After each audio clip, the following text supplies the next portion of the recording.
Hi weavers, welcome to our channel just imagine novels. ఈరోజు మన కథ వంశీ మోహన ఎపిసోడ్ 12.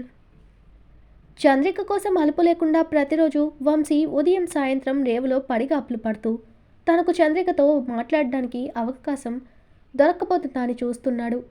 ఆ రోజు చంద్రికకి ప్రాక్టికల్స్ ఉండడంతో కాస్త లేట్ కావడంతో బోట్ వెళ్ళిపోయింది. తను అక్కడికి వచ్చేసరికి టెన్షన్గా అక్కడే నిలబడిన చంద్రికను చూసి ఆనందంగా చందు అని ప్రేమగా దగ్గరకొచ్చాడు వంశీ. అతన్ని చూసి తలదించేసి మీరేం చేస్తున్నారు ఇక్కడ అని అతను ఎందుకున్నాడో తెలిసినా తెలియనట్టు అడిగింది చంద్రిక. వంశీ చంద్రిక దగ్గరకొచ్చి ఎందుకు చందు ఇలా నన్ను అవాయిడ్ చేస్తున్నా, నేనేమైనా తప్పు చేశానా అని బాధగా అడిగాడు. అతడి మాటకు చంద్రికకి గిల్టీగా అనిపించినా తన నిర్ణయానికి కట్టుబడి అలాగే మనసును స్ట్రాంగ్ చేసుకుంటూ అతడి వైపు చూసి మీరు తప్పు చేశారని నేను అన్నానా? అంతస్తుల వ్యత్యాసం ఉన్నా మనం ఎప్పటికీ కలవలేము. నేను మీ ప్రపోజల్కి కాదని చెప్పకపోవడం నా తప్పే. తెలిసి తెలియని తనంతో మీకు నాకు ఉన్న తేడా గుర్తించలేకపోయాను, కానీ ఇప్పుడు నా నిర్ణయం చెప్తున్నాను వినండి. నేను మిమ్మల్ని పెళ్లి చేసుకోలేను. నాకు నా అక్క నా తమ్ముడు చాలు.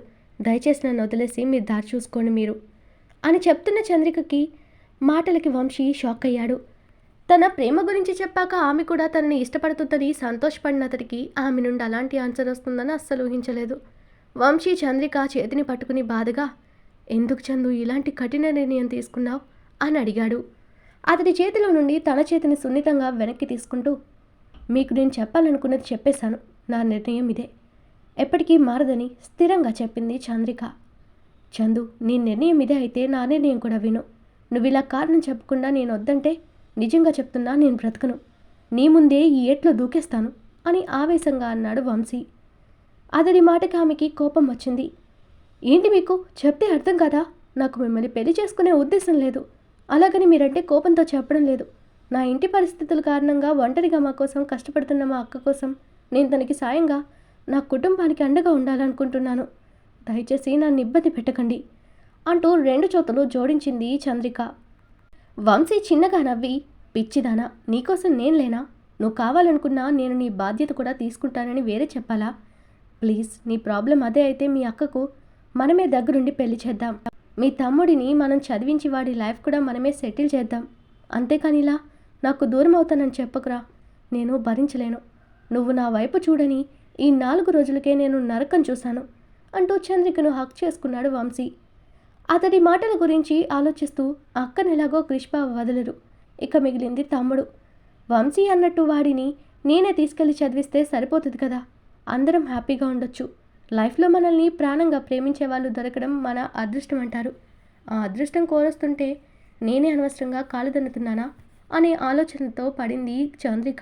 ఆమె ఏం సమాధానం చెప్పకపోవడంతో వంశీ బాధగా తనకి దూరం జరిగి నీకు నా మాటల మీద నమ్మకం లేదు కదా అంటూ చంద్రిక రియాక్ట్ అయ్యేలోపే ఏట్లోకి దూకేబోయాడు వంశీ. లాస్ట్ సెకండ్లో వంశీ చేతిని పట్టుకుని చంద్రిక వెనక్కి లాగడంతో ఆ ఫోర్స్కి తనపై పడిపోయి ఇద్దరు వెనక్కి బురదలో పడ్డారు. చంద్రిక కోపంగా వంశీని చూడగా వంశీ నవ్వుతూ అలా చూడకు బేబీ, నేను కావాలని చేయలేదు కదా. నువ్వు అలా లాగడంతో బ్యాలెన్స్ చేసుకోలేక పడిపోయాను అని అమాయకంగా చెప్పాడు. ఊరికేలాగానా నేను అని కోపంగా అరిచింది చంద్రిక. లేదు, నాదే మిస్టేక్, సారీ అంటూ చెవులు పట్టుకున్న అతన్ని చూసి కోపం ఇట్టే కరిగిపోయింది. చంద్రిక పైకి లేచి ఇప్పుడు నేను ఇలా వెళ్తే మా అక్క నా తోలు తీస్తుంది అని ఏడుపు మొహం పెట్టింది. నీ మీద మాట పడినిస్తానా, నువ్వు నాతో రా అంటూ ఆమెను తీసుకుని వాళ్ళ ఫామ్ హౌస్కి వెళ్ళిన వంశీ చంద్రికకి ఒక డ్రెస్ ఇచ్చి షవర్ చేసి ఇది వేసుకో అన్నాడు. దాన్ని చూస్తూ నా సైజునే కానీ నీ దగ్గర అమ్మాయిల డ్రెస్ ఎందుకుంది అని అనుమానంతో ఉరిమి చూసింది చంద్రిక. వంశీ తల కొట్టుకుని నువ్వు అనుకునేలా నేను ఎవరిదో ఇవ్వలేదు బంగారం. మొన్న సిటీకి వెళ్ళినప్పుడు ఈ డ్రెస్ చూడగానే నచ్చింది. నీకోసం కొని ఇక్కడ పెట్టాను. అది ఇప్పుడు పనికొచ్చింది. నీ డౌట్ తీరితే వెళ్ళి ఫ్రెష్ అవ్వు, నేను స్నానం చేసి వస్తాననగానే అతని ఆన్సర్ కన్విన్సింగ్గా ఉండడంతో సరే నమ్ముతాలేపో అంది చంద్రిక బెట్టు చూపిస్తూ. ఆమె జలసి చూసి నవ్వుకుని తన రూమ్కి వెళ్ళిపోయాడు వంశీ. చంద్రిక స్నానం చేసి ఆ డ్రెస్ వేసుకుని తల తుడుచుకుంటూ ఉండగా వంశీ రెడీ అయి అక్కడికొచ్చాడు. జడ వేసుకోకుండా హెయిర్ వదిలేసి ఇక పదండి, మా అక్క నా కోసం చూస్తూ ఉంటుంది అంది చంద్రిక. ఆ అక్క కోసం బాగానే ఆలోచిస్తున్నావు, మరి నా గురించి ఆలోచించవా అని అలకగా అడిగాడు వంశీ చంద్రికని. ఇప్పుడు నేనేమి చెప్పలేను, కానీ నన్ను ఒడ్డు దాటించండి, చీకటి పడిపోయిందని కంగారుగా అంది చంద్రిక. సరే పద అంటూ తన బోట్లో అవతల ఒడ్డుకు చేర్చుతూ, నేను తోడొస్తాను, ఒక్కదానివే వద్దు అంటూ ఆమె వెనక రాబోయిన వంశీకి టార్చ్ తీసుకుని తమ్ముడితో అక్కడికొస్తున్న మోహన కనబడగానే, పాపం మీ అక్క నీ కోసం వస్తుంది, వెళ్ళు రేపు కలుద్దాం అంటూ వెనక్కు వెళ్ళిపోయాడు వంశీ. చంద్రిక కూడా అతన్ని అక్కడ చూస్తే అక్క ఎక్కడ తప్పుగా అనుకుంటుందో అని గబగబా మోహన వాళ్ళ దగ్గరకు వెళ్ళింది. చిన్ని అంటూ మోహన చంద్రికను చూసి ఊపిరి పీల్చుకుంటూ, ఏంటే ఇంత లేట్ అయినా అట్నుంచి ఇలా ఎలా వచ్చావు అని డౌట్గా అడిగింది మోహన. ఎగ్జామ్ రాసి వచ్చేసరికి లేట్ అయి పడవ అవతలకు వచ్చేసింది. ఒక్కదాన్ని భయపడుతుంటే అటువైపున్న బోట్ ఒక అతడు కనపడ్డాడక్క. అతన్ని రిక్వెస్ట్ చేశాను, చీకటి పడిందని అతడు తీసుకొచ్చి వదిలాడక్క అంటూ అబద్ధం చెప్పింది చంద్రిక. అవునా, సరే పద అంటూ చెల్లి తమ్ముడితో కలిసి మోహన ఇంటికి వెళ్ళిపోయింది. క్రిష్ వర్క్ చేసుకుంటూ ఉండగా శరత్ హడావిడిగా వచ్చి, కృష్ణ నీకే ఫోన్ అంటూ ఇచ్చాడు. ఎవర్రా అని విసుగుతోనే ఫోన్ చెవి దగ్గర పెట్టుకుని హలో అనగానే అవతల కంపెనీ డైరెక్టర్స్ అంతా లైన్లో ఉండి వాళ్ళు చెప్పేదంతా విని, నేనొస్తాను అని ఫోన్ కట్ చేసి శరత్ మీదకు విసిరేసి, ఆ నా కొడుకులకి ఇప్పటికిప్పుడు ఏమైందని ఆలోచిస్తున్నారా, ఇదంతా ఎవరో కావాలని చేస్తున్న పనిలా ఉంది అని కోపంగా ఆలోచిస్తూ, రేపు లండన్కి నాకు టికెట్ బుక్ చేయి, వెళ్ళి వాళ్ళ లెక్క తేల్చొస్తాను, నువ్వు ఇక్కడ వర్క్ చూసుకో అని చెప్పాడు కృష్ణ. క్రిష్ నువ్వు లేకపోతే నాకు ఇక్కడ పనేంటి, నేను వస్తానురా అన్నాడు శరత్. క్రిష్ శరత్ వైపు చూసి ఆలోచిస్తూ, రేయ్ నేనుండమన్నది దేనికో అర్థం చేసుకో, ఇదంతా ఏదో కుట్రలా ఉంది, ఎవరో పని కట్టుకున్నాను ఇక్కడి నుండి అక్కడికి రప్పిస్తున్నారంటేనే తెలియడం లేదా, ఎవరైనా నా లైఫ్ని డిస్టర్బ్ చేయాలని ట్రై చేస్తున్నారని డౌట్గా ఉంది, అందుకే నువ్వు ఇక్కడే ఉండు, అక్కడ ప్రాబ్లం క్లియర్ అవ్వగానే నేనే వస్తాను, కానీ నేను వచ్చేదాకా నువ్వు ఇక్కడ మన ఆఫీస్తో పాటు మోహన్ని కూడా చూస్తూ ఉండు అని జాగ్రత్తలు చెప్పాడు క్రిష్. నువ్వు ఎవరి మీదైనా డౌట్ పడుతున్నావా కృష్ణ అని అనుమానంగా అడిగాడు శరత్. మనం ఆ రోజు పట్టుకుని బంధించిన వాళ్ళు అక్కడ లేరు, ఇప్పుడు ఎక్కడున్నారో కూడా తెలీదు, వాళ్ళ వల్ల నాకు ఏదైనా పర్వాలేదు, కానీ వాళ్ళ టార్గెట్ మోహన అయితే నా వల్ల తనకి ఏదైనా జరిగితే లైఫ్లో నన్ను నేను క్షమించుకోలేను అన్నాడు క్రిష్. శరత్కి క్రిష్ భయం అర్థమై, సరేరా నేను చూసుకుంటాను, నువ్వు జాగ్రత్త అని చెప్పాడు. ఈ క్రిష్ని ఏదైనా చేసేవాడు ఇంకా పుట్టలేదులే, కానీ నువ్వు ఇక్కడున్నకు మన ఫామ్ హౌస్లో ఉండంటూ, నేను లేకపోతే ఇక్కడున్న మనుషులు నీతో ఎలా ఉంటారో నాకు బాగా తెలుసంటూ నిన్ను మాటలతో బాధ పెట్టి వాళ్ళ ఆనందం పొందుతారు, అందుకే అలాంటి మనుషులకి నువ్వు దూరంగా ఉండడమే మంచిది, నేను వచ్చే వరకు అక్కడే ఉండంటూ తన లగేజ్ సర్దమని మేడ్కి అప్పగించి తన ప్రయాణానికి ఏర్పాట్లు చూడమని శరత్ని పంపాడు క్రిష్. ఆ రోజే తను వెళ్ళాలి కాబట్టి మోహనని కలవడానికి వెళ్ళాడు క్రిష్. అతను తిరిగి రావడానికి ఎన్ని రోజులు పడుతుందో తెలీదు. అప్పటిదాకా ఆమెని చూడలేడు కాబట్టి చివరిసారిగా తనని చూసి విషయం చెప్పి జాగ్రత్తలు చెప్పడానికి వెళ్ళాడు. భోజనాలు చేశాక కార్తీక్ హోంవర్క్లో డౌట్లు చెప్పిస్తూ మోహన ఉంటే చంద్రిక గదిలో బుక్ ముందు పెట్టుకుని వంశీ మాటలని తలుచుకుని ఆలోచిస్తూ ఉంది. అక్కకు విషయం చెప్తే ఎలా ఉంటుంది, నాకంటే ముందే ఇది మొగుడిని వెతుక్కుందని తప్పుగా అనుకుంటుందా అని ఆలోచిస్తూ చంద్రికకి డోర్ తట్టిన సౌండ్ రావడంతో ఉలిక్కిపడే ఆలోచన నుండి బయటపడి, ఈ టైంలో ఎవరు అనుకుంటూ హాల్లోకి వచ్చింది. మోహన డోర్ వైపు చూసి డౌట్గా, ఎవరది అని గట్టిగా అడిగింది. నేనే, డోర్ తీ అన్న క్రిష్ వాయిస్కి ఊపిరి పీల్చుకున్న మోహన డోర్ ఓపెన్ చేసి అతను పూర్తిగా లోపలికి రాకముందే కోపంగా క్రిష్ మీద గయ్యమని అరిచింది.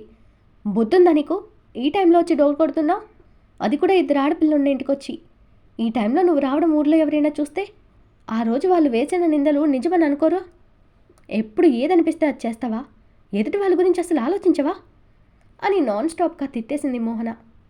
ఆమె క్రిష్ని తిట్టడం స్టార్ట్ చేయగానే చంద్రిక, కార్తీక్ ఇద్దరు కూడా రూమ్కి పారిపోయారు ఆ గొడవలు చూడలేక. క్రిష్ వాళ్ళిద్దరూ రూమ్లోకి వెళ్ళిపోవడం చూసి ఫాస్ట్గా లోపలికొచ్చి డోర్ క్లోజ్ చేసి తిడుతున్న మోహనని ఒక్కసారిగా దగ్గరకు లాక్కుని తన పెదాలతో ఆమె పెదాలు మూసేశాడు.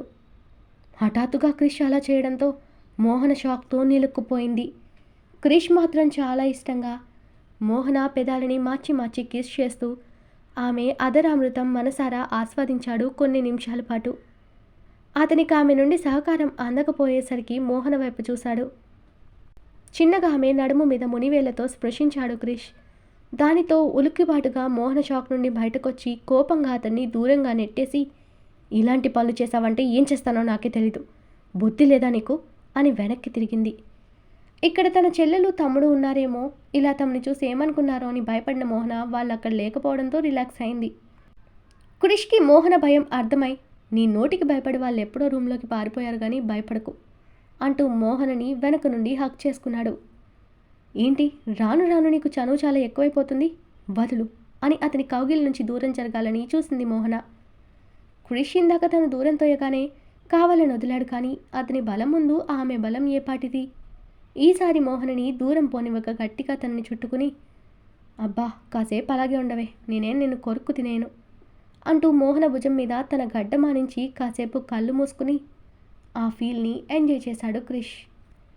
అతడికి అమ్మాయిలు కొత్త కాకపోయినా మోహనతో అతని ఫీలింగ్స్ వేరు. ఆమెతో మాత్రమే అతడు మనస్ఫూర్తిగా తన స్పర్శను ఫీల్ కాగలుగుతున్నాడు. ఆమె మీద అతని కోరిక కాదు, జీవితాంతం ఆమె తనతో ఉండాలని, ఆమె మనసు తనువు అన్నీ అతనికే సొంతమనే భావన తెలియకుండానే అతనిలో నాటుకుపోయాయి. మోహన ఒక్క నిమిషం తర్వాత అతని చేతిని తీసి దూరం జరుగుతూ, ఈ టైంలో ఎందుకు వచ్చావు అని డౌట్గా చూస్తూ అడిగింది. నీ ఫేస్లో ఈ సీరియస్నెస్, కోపం తప్ప నవ్వు రాదని అని కసిరి చైర్లో కూర్చున్నాడు క్రిష్. అదంతే కానీ ముందు నేను అడిగిన దానికి సమాధానం చెప్పు అని దబాయించింది మోహన. ఈ టైంలో వచ్చానంటే ఎందుకు అర్థం చేసుకో, నేను మహా తెలివైన దాని అంటావు కానీ తమరికి ప్రతిదీ నేను చెప్తే గానీ అర్థం అవ్వదు అంటూ చిరుకోపం చూపించాడు క్రిష్. మోహన అతడి మాటకు ఉక్రోషంగా చూస్తూ, అసలు నువ్వెందుకు వచ్చావో చెప్పకపోతే నాకెలా తెలుస్తుంది, నీ మనసులో ఏముందో తెలుసుకోవడానికి నేనేమైనా సైకాలజిస్ట్ అనుకుంటున్నావా అని వెక్కిరింతగా అడిగింది మోహన. నా మనసు నీకు తెలుసుంటే నాకు ఎన్ని తిప్పలెందుకు ఉంటాయంటూ నిట్టూర్చి, నేను మార్నింగ్ లండన్ వెళ్ళిపోతున్నాను, మళ్ళీ తిరిగి ఎప్పుడొస్తానో తెలీదు, శరత్ని ఇక్కడే పెడుతున్నాను, నీకేమైనా అవసరం వచ్చినప్పుడు వెంటనే తన సెల్కి ఫోన్ చేయి, వాడొస్తాడు అంటూ శరత్ ఫోన్ నెంబర్ ఉన్న కార్డ్ మోహన దగ్గరిచ్చాడు క్రిష్. మోహన దాన్ని పక్కన పడేస్తూ, నీకంటే మమ్మల్ని డిస్టర్బ్ చేసేవాళ్ళు ఎవరు ఉండరు కానీ ఏంటి సడన్గా వెళ్ళిపోతున్నావు, ఇక్కడ బోర్ కొట్టేసిందా అని వెటకారంగా అడిగింది మోహన. నేను వెళ్తున్నానన్నందుకు మాట వరుసకైనా బాధపడవే, కనీసం నేను వెళ్తున్నా అంటే కొద్దిగైనా ఫీల్ అవుతావనుకుంటే ఏదో భారం దిగిపోయిందన్నట్టు చాలా రిలీఫ్ ఫీల్ అవుతున్నావు. నేనేమి శాశ్వతంగా అక్కడ ఉండటం లేదు, తొందరగానే వచ్చేస్తాను. అక్కడ ఆఫీస్లో చిన్న ఇష్యూ వచ్చింది, అది సాల్వ్ చేసుకుని వస్తాను కానీ ఓ సంబరపడిపోకు. నేను అక్కడి నుండి రాగానే మన పెళ్ళి గుర్తుపెట్టుకో అని కన్నింగా నవ్వాడు క్రిష్. అబ్బా నువ్వు శాశ్వతంగా వెళ్ళిపోతున్నావని ఒక్క క్షణం ఎంత ఆనందపడ్డానో తెలుసా, మళ్ళీ తిరిగి వస్తానని నన్ను డిసప్పాయింట్ చేశావు. అయినా నిన్నెవరు నమ్ముతాలే, అక్కడికి వెళ్ళిన తర్వాత ఏ తెల్ల పిల్లనో తగులుకుని ఎంజాయ్ చేస్తావు కానీ తిరిగి మళ్ళీ ఇక్కడికి ఎందుకు వస్తావు అని సెటైర్ వేసింది మోహన. నేను అలాంటి లైఫ్ని నిన్ను చూడకముందు అనుభవించిన మాట నిజమే, కానీ ఇప్పుడు నా మనసులో ఏ అమ్మాయి మీద కోరిక ఇష్టం లేవు. నా ఇష్టాలు కోరికలు అన్నీ నీ మీదనే. ఆ విషయం నీకు ఎప్పుడు అర్థమవుతుందో అప్పటి వరకు నాకు తిప్పలు తప్పవు. బండరాయి లాంటి నీ మనసును కరిగించాలంటే నేను ఇంకా ఎన్ని రోజులు వెయిట్ చేయాలో, ఇంకెంత తపస్సు చేయాలో అని తల మీద చేతులు పెట్టుకున్నాడు క్రిష్. నా కోసం అంత కష్టపడ్డాం ఎందుకు, నీకు నచ్చిన లైఫ్లోనే హ్యాపీగా ఉండొచ్చుగా అని కోపంగా దీర్ఘం తీసింది మోహన. ఏయ్ చెప్తున్నా, నన్ను రెచ్చగొట్టావంటే నీకు నా ప్రేమనంతా ఇప్పుడే ఇక్కడే చూపించేస్తాను. పైకి ఇష్టం లేదంటూనే బాగానే జల్సి ఉంది నీకు. నేను ఇకపై నిన్ను తప్ప ఏ ఆడపిల్లని టచ్ కూడా చేయను. ప్రేమ ఒక్కసారి ఒకరి మీద పుట్టిన తర్వాత ఆ ప్రేమ మనం చచ్చే వరకు పోదు. నిన్ను తిరిగి కలిసే వరకు నీ గుర్తుగా ఉంటుంది. ఒక ముద్దు పెట్టవే అంటూ అప్పటిదాకా సీరియస్గా చెప్తున్న క్రిష్ ఒక్కసారిగా రొమాంటిక్గా మారి మోహన దగ్గరకు జరిగాడు. ఇలాంటి పిచ్చి పిచ్చి మాటలు మాట్లాడావంటే వాత తీస్తాను, నోరు మూసుకుని ఇంటికి వెళ్ళు అంటూ దూరం జరగబోయింది మోహన. నేనేదన్నా అడిగినప్పుడు వెంటనే నువ్వెప్పుడిచ్చావని అంటూ ఎదురుగా ఉన్న చంద్రిక రూమ్ వైపు చూసిన క్రిష్కి వాళ్ళు డోర్ వేసుకుని ఉండడంతో ఇక వాళ్ళు చూడరనే ధైర్యంతో మోహనని ఒక్కసారిగా తన మీదకు లాక్కుని తను గింజుకుంటున్నా వదలకుండా మరోసారి తన పెదాల్ని అందుకుని గాఢంగా ముద్దు పెట్టాడు. ఆమె ఆ ముద్దుని ఫీల్ అవ్వడం అటుంచి అలాంటి ఎక్స్పీరియన్స్ లేని మోహన బిగుసుకుపోయింది.